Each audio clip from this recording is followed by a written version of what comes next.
dahil naniniwala ako sa 10 tamang ginawa mo, magkamali ka lang ng isa bilang isang transgender woman sa mundo, makikita nila yung pagkakamali mo at hindi yung tamang ginawa mo.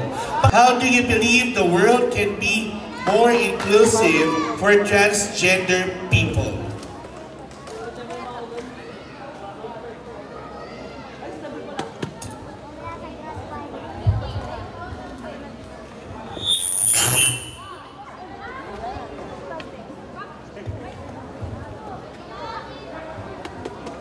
Wow! Maraming salamat sa napakagandang katanungan. Pero bago ang lahat, ito na po ang pinakamahirap na baitang na sa ganitong uri ng patimpalak, hindi lang po ang bawat ganda, galing at husay ng kandidata ang magiging basihan. Gayunpaman, magiging basihan ng pagiging isang talino at intelihente ng kandidata at ako po mismo ang magbibigay buhay katotohanan na ang tunay na kasagutan ay dapat nanggagaling sa ating puso at kalooban.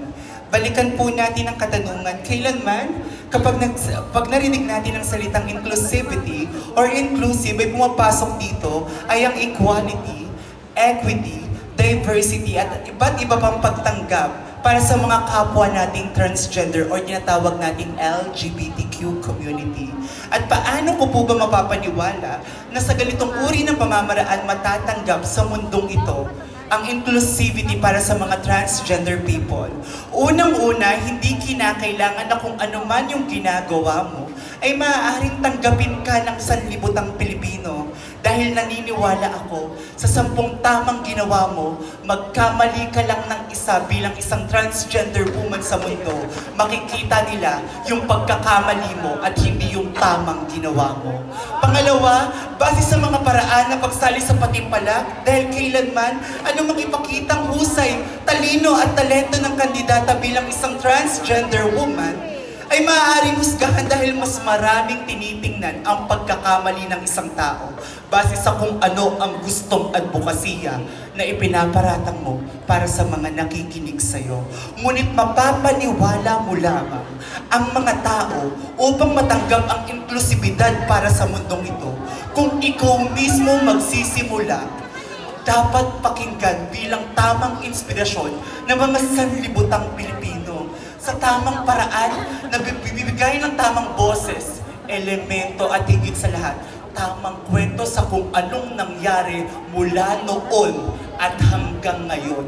Dahil kung hindi natin sasamuhin ang tunay na simbolismo ng isang transgender woman ay dapat ipinaglalaban at hindi ipinagkakait sa atin ng sanlibutan. Dahil kung ano yung nararamdaman nyo, ay siyang nararamdaman din namin bilang isang transgender woman. At isa sa mga bagay na nais naming imungkahi sa inyo upang maipaniwala na kailanman matatanggap ang transgender o ang LGBT kung ikaw mismo ang hahakbang at buboses kung ano yung tamang karapatan at tamang ipinaglalaban para sa tamang pagkakapantay-pantay tulad ng pagsulong na tinatawag nating sexual orientation and gender identity and expression.